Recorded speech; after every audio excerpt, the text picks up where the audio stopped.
This is a Night of Misfortune, and this is the 10-year OSS anniversary tournament. I've been looking forward to this for a really long time. You can say 10 years, but that would be too much. But the day has finally come, and the day hasn't come without its problems. So forgive me for the delay. We're actually 30 minutes behind here.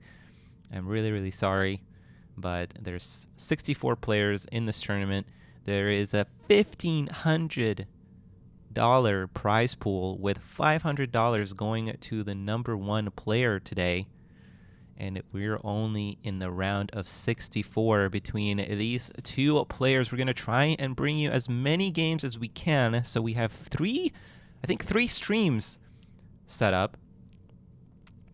And yeah, this is just one of the 32 games that's going on right now. So let's introduce our players, ladies and gentlemen. In the top right-hand corner of Open Palms, the most iconic map there is, we have our teal UEF commander with the name of Kwarl. I know right now he's Sudoku Gaming, but this is Kwarl. He's hailing from Poland, and he's opening up with a interesting build with two land factories up front, a little not standard, and his opponent, the one and only representation, well, he's not the one and only, but he is the one and the only Frost, and he's our white Cybern commander opening up with a triple land opening, and we have already 3 bots going to the flank on the other side. And this is what Cybern is really powerful, and this opening from Kwarl is not going to allow him to respond to this in the most efficient manner, which is why I say that whenever you're playing a Cybern, especially as a UEF, you gotta open up at least one land factory or something right away. It looks like we haven't finished our energy generator as well, so I'm not sure what's up with that. But the radar here should pick up these flanking bots, and already I think Frost is off to a good start. Kwarl's seen them, but he's not yet responding, and it looks like Frost is going to try and go into the pocket. He should split his unit, or rather change the direction of his bots here to go into the base after he doesn't see that mass extractor. Meanwhile, Kwarl is going to try and push. He does have one mobile missile launcher up here. He's going to start and try to get some damage on the back end here, but there are bots already in the base of our Polish commander here. There's point defenses going up in the base as well, but they're not really going to do anything because they're so far out of the way. 2 mass extractors are about to go down. Meanwhile, there's an engagement here in the center. ACUs are in the fray. Bots are everywhere, and it looks like Frost is the one that's actually taking a lot of damage, but I think he's focusing down the tanks. The tanks are actually dwindling quite a bit here. There's only 4 tanks left, 5 tanks left, sorry, no. Yeah, 4 tanks and 1 mobile missile launcher here, and Kwarl is in a little bit of trouble as his base is starting to fall here. His core mass extractors are falling. Meanwhile, reinforcements are going to arrive here, but 3 of them are mobile missile launchers. And unfortunately, I think this is not going to be enough for Sudoku here. Oh no, Frost's bots have been mismicroed here, so this might end up being in a draw, but I think Frost just has too much health on his ACU here. Kwarl is gonna go down, it looks like, and Frost is gonna escape with just under 5,000 health left on his ACU. Ladies and gentlemen, that is game 1. We're gonna take a short break, and we will be back in just a moment. Welcome back, ladies and gentlemen, to the round of 64 of the 10-year anniversary tournament of the OSS clan.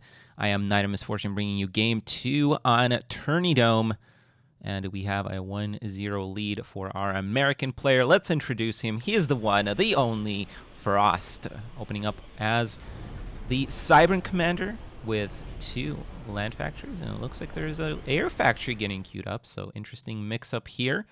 And his opponent, down 0-1, must figure something out, or else he is going to the loser's bracket.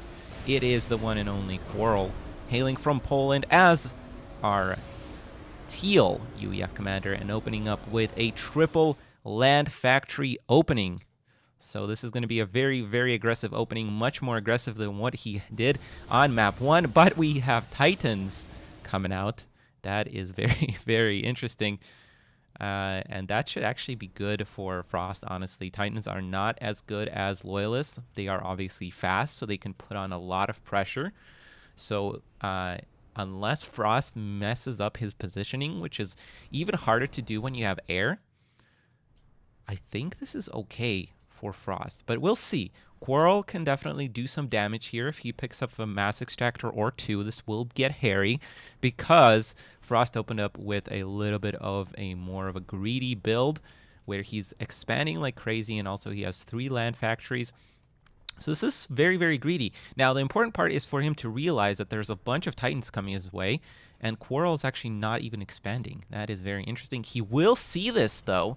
There is a scout coming in, very, very smart. And let's see what Kwarl does in response. I actually don't like this build. I don't know if Kwarl maybe kind of gave up a little bit here after game 1, but this is not the greatest of pushes. I mean, if you're going for an all-in off of 3 land factories, you don't really want Titans, to be completely honest, because chances are you're not going to be harassing everywhere. That just takes too much time. That's what Titans are really good for. Honestly, they're not that good of a unit anyway.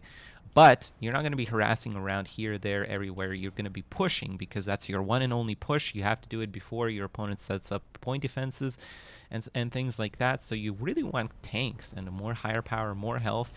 We are getting bombed. Kwarl is not really splitting his units. Unfortunate. There is going to be an engagement here. There is already an engineer here for Frost healing his ACU, so it's going to be okay here for him. He is losing a lot of health on his ACU, but again, he's focusing down the Titans, which I think is the correct choice, especially with all the healing that's going down on his commander here. Air is also bombing Kwarl here, and yeah, the Titans just evaporate here, and Kwarl is going to retreat, and we might have a very, very quick game 1 on our hands, or series on our hands, rather. Very unfortunate for Kwarl. I think I liked game 1. It wasn't terrible, but I think going for a counterpunch was a little too ambitious on that map, and also his opening is not really good against Cybern. And here, also his build was okay. Like the 3 factories, I don't necessarily dislike that, but the push is the Titans is not that great. So Frost does take the 2-0 lead, advancing himself to the round of 32 of the winner's bracket. Ladies and gentlemen, I haven't been looking at the chat, but thank you guys so much for watching so far. We have great rounds coming up, amazing players in this tournament, the greatest of all time participating. Just wanted to say hi to Space UK, I don't know. Shizmai Niz, of course, Tarek, Akon, hello. And yeah, everybody else who's watching, say hi in the chat. And we're probably going to take a little bit of a longer break just because the round of 64 is going to probably take a while. I'll try to bring you another game, but if not, I will see you in the round of 32. Don't go anywhere. Check out some of the other streams. Spiff is streaming, and so is Mechanize if you are Russian. So check those out, and we'll be back here with another game on this stream as well.